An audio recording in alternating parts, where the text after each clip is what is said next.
ఐటీలో ఎంట్రీ కావాలా? Trainee software engineer గా అజా కోడింగ్ ట్యూటర్ లో 2 వీక్స్ ట్రయల్ పీరియడ్ లో వెంటనే చేరండి. శబరిమలలో భక్తుల రద్దీ పెరుగుతోంది.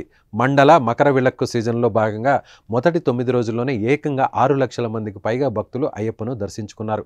గత ఏడాది ఇదే సమయంలో 28.3 కోట్లు ఆదాయం రాగా ఈసారి అది 41.64 కోట్లకు పెరిగింది.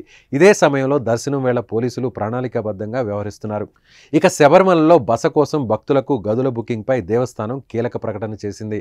ఆ డీటెయిల్స్ ఏంటో చూద్దాం. ఈ ఏడాది నవంబర్ 16న ఆలయం తెరుచుకోగా ఈ 9 రోజుల్లోనే 6,12,290 మంది భక్తులు ఇప్పటి వరకు అయ్యప్పను దర్శించుకున్నారు. భక్తుల రద్దీని దృష్టిలో పెట్టుకుని మెరుగైన వసతులు కల్పిస్తున్నట్టు ఆలయ అధికారులు తెలిపారు.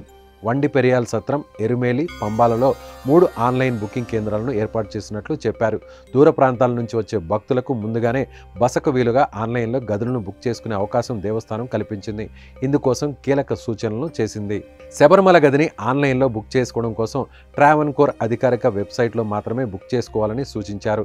ఇందుకోసం www.onlinetdb.com లో సందర్శించాలని ఆలయ అధికారులు స్పష్టం చేశారు. మొదటిసారి టికెట్ బుక్ చేసుకునేవారు సైన్ ఇన్ పై క్లిక్ చేసి రిజిస్టర్ చేసుకోవాలని పేర్కొన్నారు. పూర్తి వివరాలు ఇచ్చిన తర్వాత అప్లికేషన్ ఫామ్ కనిపిస్తుందని చెప్పారు. అక్కడ శబరిమలలో గదులు అందుబాటులో ఉన్నాయో లేదా సెర్చ్ చేయడం ద్వారా కావలసిన డేట్స్లో భక్తుడి వివరాలు నమోదు చేసుకోవాలని, నిర్దేశించిన ఫీజు చెల్లించాల్సి ఉంటుంది. ఈ విధానంతో గదులను ఆన్లైన్లో సులభంగా బుక్ చేసుకోవచ్చని దేవస్థానం వెల్లడించింది.